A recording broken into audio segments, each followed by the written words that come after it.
Rapid fire session. Jump ball on MU. Buy it or sell it. Anybody.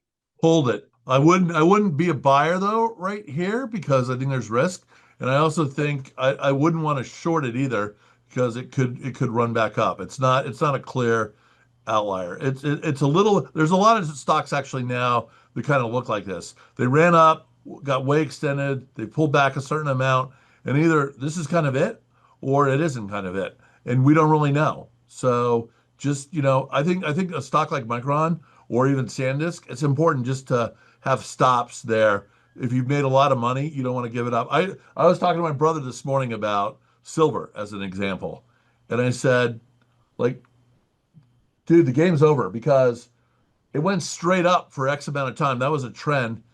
It came down more than anything else because stupid exchanges and index people decided that they didn't like how much silver went up. So they changed the rules, how you can play in it. And that's why it came down.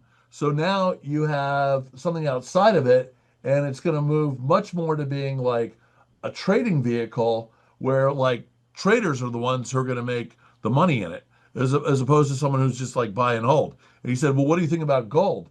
And I said, "Gold's different. You can still own gold and just stay with it, but silver, they put parameters on it now, and it reminds me of in 2008 when all of a sudden one day they decided you're not allowed to short bank stocks anymore, and everyone decided, oh God, we got to cover because they don't let us short it anymore. That actually created an even bigger problem. The regulators didn't know what they did because now with no one short and everyone long, guess what happened when the stock started falling apart again? No one could go short or put a short position on, which would, kind of help it out a little bit because Temper they'd it. have to buy Yep. it back at some point in time. Yep. Exactly. So crazy. So And that was anyway, the whole point that they created shorting was for that very reason. Yeah. And then they block it. shorting provides liquidity, and like Yep. when they take it away, like Unintended consequences. unintended consequences. Yep, yep. Yep.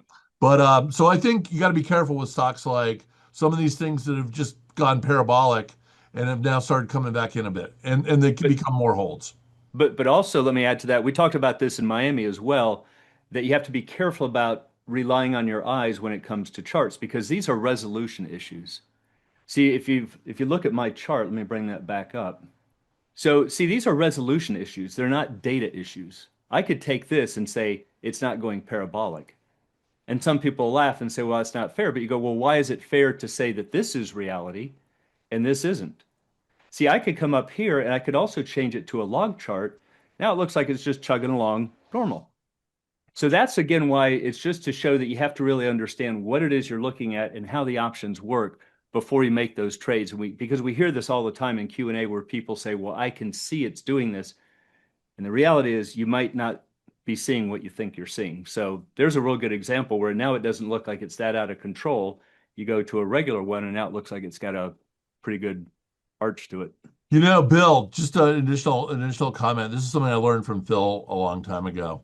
Um, so look at Micron back in December, and it was trading like 240, right? And then it ran all the way up to like 460 very quickly, right?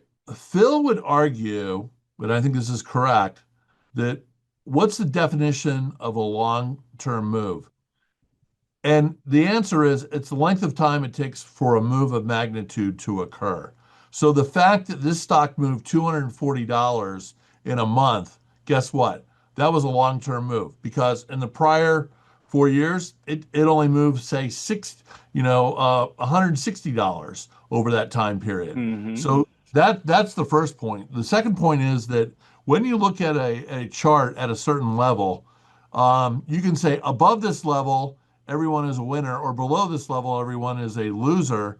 And so when things cross certain levels, that's why all of a sudden people will give up on particular names that they came in and cause, dramatic sell-offs as well, as it relates to when you just look at a chart. It could be, but remember that's also basing it on the past, and markets are forward looking. So that's where it gets very tricky about saying here's levels compared to what? Compared to the past. Stock market doesn't care about the past. So that's another issue right there, why it becomes very sorry for all the noise out here, yard crew out here. That's why it becomes very dicey to say we're going to put levels that are based on past data. Market doesn't reward you for seeing what happened in the past. So just Until again, until just to show that until you have. I would argue that until a trend changes, because once a trend is underway, that trend will continue until it doesn't.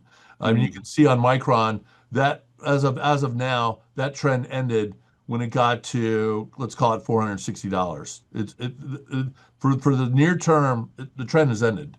Until it gets above that and continue and go beyond.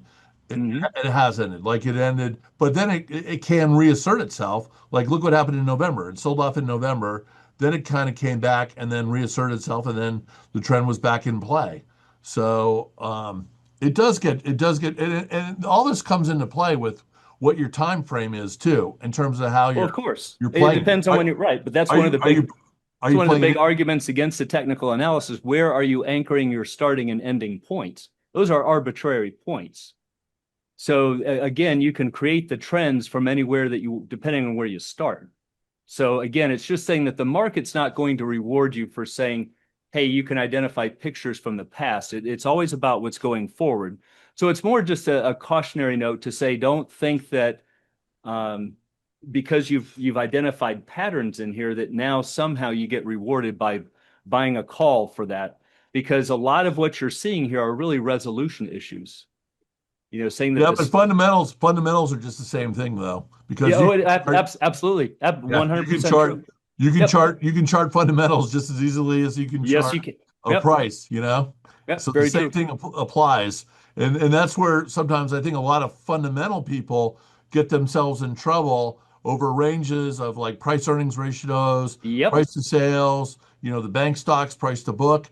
Same, that's where, like, it's a great point by you. That's where people can really get themselves in trouble. Yes, they can. Yep. Absolutely true.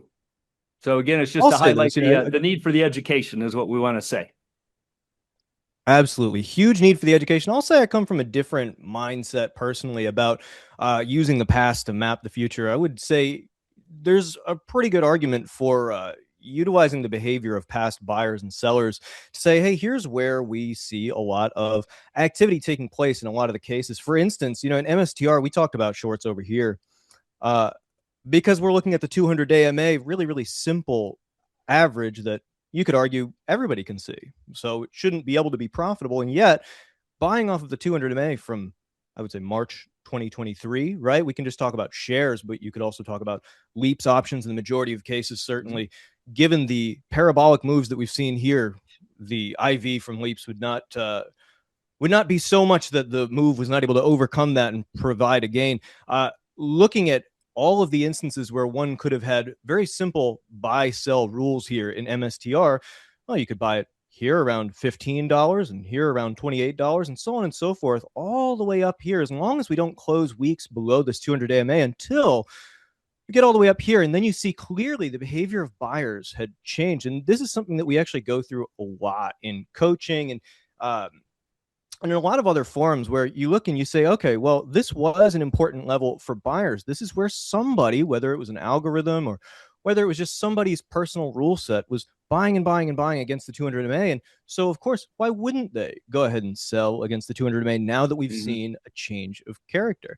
This is just to say that rather than some big ghost in the machine that controls the charts and tries to throw one off, it's really just human behavior. It's really just It looking at what humans are doing with this sort of name. And this is exactly what took place. right. And we've seen it in ALK with various different moving averages. We've seen it in a whole variety. We saw it in, honestly, the 2 out of 3 of the trades that we gave in Right. the active trader show were almost entirely chart based. We just used UOA as an extra point of confirmation. That is to say, not invalidating any of the need for the education, because it is by far the most important thing that a trader could arm themselves with, far more than technical analysis, far more than anything else, is the education. But I would hearken against the notion that there is an argument against technical analysis. I don't think there is. I would say that that is largely a pretty defunct school of thought I in the world I of trading Well, today. here, let me just also do one thing here for that. We talked about this on Coach's Corner, but to make the counter argument to that, So if you look at it, I've just made up some data here, right? Five to counting by fives and then counting down and then back up. And that's the blue line over here, right? So I put on a 5-day moving average. And if you put there, you can see, all right, we've got an average of 15. And when I slide the window forward, we've dropped 5. We've picked up 20. That's an average of 15 divided by 5 is 3, and that's what's causing this to go from 15 to 18. So it's just the fact that the moving average absolutely has to lag, but you could say, well, it's behavior. See, once the blue line crosses there, it's behavior because I can see it. It's not behavior, it's just the way that a moving average works. Once it crosses, it absolutely 100% guaranteed must lag. And that will give the illusion that it's now some type of behavioral pattern. Well, this is made up data. It's not it's just the way that moving averages work. So again, it's just one of those things saying you have to really understand what you're looking at. Absolutely. But, But I would like argue that there are in potentially the, two counters to that really, really quickly. The two counters that I would just posit to that really quickly is that Mhm. you would not call that a moving average that the buyers or sellers are respecting. So you probably wouldn't care about that particular moving average. And you see plenty of noise data out there in the world of Yep. technical analysis, which is why if we were going to look at that and say, should we trade this? I think we'd all be like, no, this is just a piece of data. It is exactly what you described. It is a piece of data that is mirrored to the chart. But when we see that buyers and sellers are utilizing a certain moving average as their very clear signal to buy or sell, nothing else is taking place in the world of that stock, even on smaller, tighter time frames. If you look at BE for a period from I think last summer to last fall, we essentially respected the 9 EMA from something like $20 to maybe $85. There's really nothing else that took place in that particular name. It was just very likely the behavior of buyers. And that's what I think is just so important to pound the table on, is just to understand so that this is a behavioral analysis of what buyers are doing in response to this moving average. Not that we're saying that the moving average is a magical line that follows this thing and supports everything. Of course not. and I think an important point to this is that all of us here, when we look at a chart, we look at price data, but we look at it also with moving average data. And then third, we look at it with a variety of indicators that either we or someone else has developed to get a better understanding. And so I just looked at MSTR as an example. Everyone's freaking out about this drop. Well, you know what? Since 2017, it's had 5 drops like this right now. Yeah. It's had 5 drops. And so it comes back to, one thing that's great is being able to look at a chart historically over time and see, well, have there been other times like where this has happened before? Was it in similar business cycles in those time periods or not? And I would come back to the argument, which is a Mark Twain quote, which is, history may not repeat itself, but it often rhymes. In Bitcoin, we're getting that now. Bitcoin's typical drop after a move is somewhere between 50 and 80%. So what's happening now is just it's the average of what's happened.